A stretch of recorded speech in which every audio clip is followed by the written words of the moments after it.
ఉండేవారు. ఆ మహారాజు గారు సంతానం ఎంతమంది? కౌరవ సంతానం 100 మంది సంతానంతో ఎదురులేని రాజ్య పరిపాలన చేస్తున్నాడు మహారాజు గారు. అటువంటి మహారాజు పూర్వ మహారాజు ప్రీతి ఏమిటి? కొంతమంది సైన్యాన్ని గుర్రాలతో వెళ్ళడం, అడవులోకి దొరికేటటువంటి జంతువులన్నీ కూడా సంహరించడం వాళ్ళకి అలవాటు. అలాగే ఈ మహారాజు గారు కూడా కొంతమంది సైన్యాన్ని గుర్రాల మీద తీసుకొని వెళ్లారు. దొరికే జంతువులన్నీ కూడా సంహరించారు. కొద్దిసేపు అయ్యేటప్పటికి ఎండ వేళ అయ్యింది. అలసట ఆయాసం వస్తున్నట్టు అలసట తీరడానికి వటావృక్ష వలిచెట్టు కింద విశ్రాంతి పొందుతున్నారు మహారాజు గారు. ఈలోగా పశువుల కాపర్లు గొల్లపిల్లలేమో పక్క గ్రామానికి చెందిన వాళ్ళు పశువులు తోలుకుంటూ వచ్చారు. ప్రతి పౌర్ణమికి పాడి పంటలు సుభిక్షంగా ఉన్నాయి, సకాలంలో పంటలు పండాలి, మన పశువులకేమో మేతలు కానీ దీనికి ఇబ్బంది ఉండకూడదని చెప్పి ప్రతి పౌర్ణమికి కూడా ఎక్కడైతే మహారాజు గారు విశ్రాంతి పొందుతున్నారో అక్కడే సత్యదేవతల వ్రతం చేసుకునేవారు గొల్లపిల్లలు పశువుల కాపర్లు. ఆ రోజు కూడా అలాగే వచ్చారు. అక్కడ మహారాజు గారు విశ్రాంతి పొందుతున్నారని చెప్పి ఆ పసుగా ఎక్కడికో వెళ్ళిపోయారు. వ్రత వృత్తాంతం అంతా పూర్తి చేసుకున్నారు గొల్లపిల్లలు. ఒక తెలివైన గొల్లపిల్లవాడు ఏమిటంటున్నాడు, రే దర్బార్లోకి వెళ్ళి దర్శనం చేసుకోవాలని మహారాజు గారు మనం చేయడం, దేవుడితో సమాన మహారాజు గారు ఇక్కడికే వచ్చారు కదా, ఆయన దర్శనం ఇక్కడే చేసుకుందామని చెప్పి వెళ్దామన్నాడు. మరో తెలివైన గొల్లపిల్లవాడు ఏమిటన్నాడు, పెద్దల దగ్గరికి, భగవంతుడి దగ్గరికి, బ్రాహ్మణుడి దగ్గరికి, పిల్లల దగ్గరికి వెళ్ళేటప్పుడు రిక్త హస్తాలు ఒట్టి చేతులతో వెళ్ళకూడదురా? మరి ఎలా వెళ్తాం? ఎలాగా మనం వ్రతం చేశాం కదా, ప్రసాదం చేసుకున్నాం కదా, అడ్డాకులో ఒక ప్రసాదం పట్టుకుని వెళ్దామన్నారు. నలుగురు ఏకీభవించారు. అడ్డాకు తెప్పారు. అడ్డాకులకి చేసిన ప్రసాదాన్ని తీసుకుని వెళ్లారు. అప్పుడే విశ్రాంతిలోంచి లేచి కూర్చుంటారు మహారాజు గారు.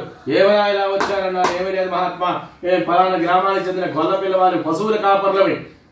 మీరు కూర్చునే చెట్టు కింద ప్రతి నెల కూడా పౌర్ణమికి పాడి పంటలు సుభిక్షంగా ఉండాలనే ఉద్దేశంతో కూడా వ్రతాలు చేసుకునేవాళ్ళు. ఈ రోజు ఇక్కడ అందుకే వచ్చాం, మీరు విశ్రాంతి పొందుతున్నారనే ఉద్దేశంతో ఆ ప్రసాద చెట్టు కింద వ్రత వృత్తాలతో పూర్తి చేసుకున్న మహాత్మా మీ దర్శనార్థం వచ్చేటువంటి ప్రసాదం ఉండేవారు వెదవన్నారు. మీరు చూస్తే శూద్రులు గొల్లవారు, నేను చూస్తే క్షత్రియుడి రెండో జాతి వాడి మహారాజుని, మీరు చేసే ప్రసాదం నేనే తింటాను కాలుతో తృణీకరించాడు. సత్యదేవుడి పాపం వచ్చింది. వీడి రాజ్యానికి రాజు, ప్రజలకు రాజు, అంతేగాని దేవుడికి రాజు కాదు కదా.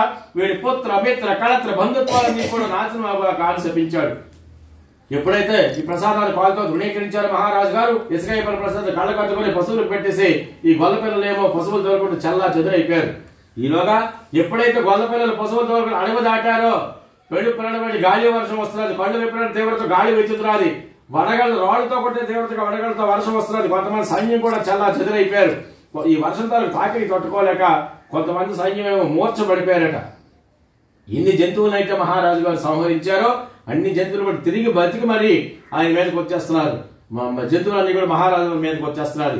ఈలోగా గుర్రం నుంచి దూతం ఎవరు కేక వేసుకుంటూ వెళ్ళిపోతున్నాడు. రాజా, నీ 100 పుత్రులు కూడా శత్రురాజులు వచ్చారు. 100 పుత్రుల్ని సంతానాన్ని కూడా సంహరించారు. నీ రాజ్యాన్ని ఆక్రమించారు. మరి రాజ్యంలోకి రావడానికి కూడా అధికారం లేదని. ఏమిటి ఇదంతా? నేను చేయకూడదు తప్ప ఏదైనా చేశానా? చంపకూడదు జంతువుని ఏదైనా చంపానా? నేను ఒకసారి బాణం వేసిన తర్వాత ఎంత పెద్ద జంతువు అయినా సరే పడిపై తిరిగి మీదకి లేవడం తెలియదే. ఎన్ని జంతువులు చంపాను, అన్ని జంతువులు కూడా మీదకి వచ్చేస్తున్నాయి. ఎంతమంది ఉరుము లేదు, మెరుపు లేదు, గాలి వెళ్తున్న వర్షం ఏమిటి, నాకు అంత విచిత్రంగా ఉన్నదని చెప్పి చేసిన తప్పు తెలుసుకోలేకపోతున్నాడు. ఈలోగా కళ్ళు వెనుబెట్లు కనిపేస్తున్నాయి. మెరుపులు ఉరుములకు కూడా భయం అయిపోతున్నది. ఏకాకైపోయాడు మహారాజు గారు. ఏమిటి ఇదంతా? నేను చేయకూడదు తప్ప ఏదైనా చేశానా? చంపకూడదు జంతువుని ఏదైనా చంపాను? పరిపరి విధాలుగా ఆలోచిస్తున్నాడు సత్యదేవుడు. కనికర హృదయం నేను చెప్పాను కదా, ఈ కనికర హృదయంతో అసిత్ రూపాయలు ఆకాశవాణి రూపంలో కూడా సత్యదేవుడు వినిపిస్తున్నాడు. రాజా, పలానా గొల్లపిల్లలు చేసిన ప్రసాదాన్ని నువ్వు కాలుతో తృణీకరించావు. అది సత్యదేవుడి తాలూకు ప్రసాదంలో అంత మహత్వం ఉన్నది సుమా. నువ్వు ఆ ప్రసాదాన్ని గర్వంతో, రాజగర్వంతో కూడా నువ్వు తృణీకరించావు కాబట్టి నీ శత్రురాజులు వచ్చారు, నీ రాజ్యాన్ని ఆక్రమించారు. కాబట్టి నువ్వు మళ్ళీ సత్యదేవుడి దండం పెట్టుకో, పునఃపూజ చేసుకుంటే నీ తాలూకా ఇబ్బందులన్నీ కూడా తొలగుతాయని చెప్పి ఎప్పుడైతే దండం పెట్టుకో చేయమన్నాడో చేసిన తప్పును తెలుసుకున్నాడు. ఓహో, నేను చేసిన తప్పు ఇదా అనుకున్నాడు. 2 తప్పులు వేసుకున్నాడు. ఓ దేవా, నేను ఇక్కడిలోంచి బయటపడి నా రాజ్యంగాన్ని మళ్ళీ నాకు వస్తే పునఃపట్టాభిషేకం చేసుకున్న వెంటనే నీ తాలూకు వ్రతాన్ని నేను చేసుకుని రాజ్యంలో ఉండే ప్రజలందరి చేత కూడా ఈ వ్రతాన్ని పూర్తి చేయిస్తాను సుమా అని చెప్పి సామూహికంగా వ్రతాలు చేయిస్తానని చెప్పి దండం పెట్టుకున్నాడు. కొద్దిసేపు అయ్యేటప్పటికి గాలి వర్షం వెలిసింది. ఎక్కడ పడవలసిన జంతువులు అక్కడ పడ్డాయి.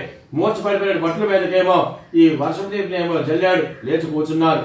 వాళ్ళు లేచి కొద్దిసేపు తేరేటప్పటికి ఒరే గ్రామంలోకి వెళ్ళండి, ఇందాక వచ్చిన గొల్లపిల్లలు పశువుల కాపరలు తీసుకొని రండి అని చెప్పి వాళ్ళ చేత మళ్ళీ ఆ ప్రసాదాన్ని చేయించుకొని సత్యదేవుడు దండం పెట్టుకొని ఎప్పుడైతే ప్రసాదం కళ్ళ కద్దుకొని నోట్లో వేసుకున్నాడో ఒక దేవత కింపుని కేక వేసుకుంటూ వెళ్ళిపోతున్నాడు. ఓ రాజా, నీ నూరుగురు పుత్రులు కూడా మూర్ఛలో చేర్చుకోతున్నారు, శత్రురాజులు సంహరించారు, నిన్ను రాజ్యంలోకి రమ్మనమంటారు, పునఃపట్టాభిషేకం చేస్తారట అని.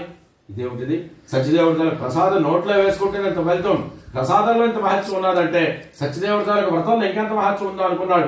గబగబా రాజ్యంలోకి వెళ్ళాడు. పునఃపట్టాభిషేకం చేసుకున్న వెంటనే ఆయన వ్రతాన్ని అంగరంగ వైభవపేతంగా చేసుకుని రాజ్యంలో ఉండే ప్రజలందరి చేత కూడా చెయ్యను అన్నవాడు దండించి మరి కూర్చుని బట్టి సామూహికంగా వ్రతాలు చేయించి ఆది నుంచి విష్ణులోకాన్ని పొందాడు సుమానార్థవార్షం చెప్పి 5 అధ్యాయాలు కూడా పూర్తి చేశారట. అక్షత పల్లె వేదమ్మా ఇలాగిచ్చి అందరూ అవి నక్షత్రాలు అందరూ ఇలాగ ఇవ్వండి. స్కాంద పురాణేరాకండి అందరూ వేసండి అక్షత. స్కాంద పురాణేరాకంటే సత్యనారాయణ స్వామి కదాయ పంచమోధ్యాయ సమాప్త పునః పూజాం చ కరిష్యే.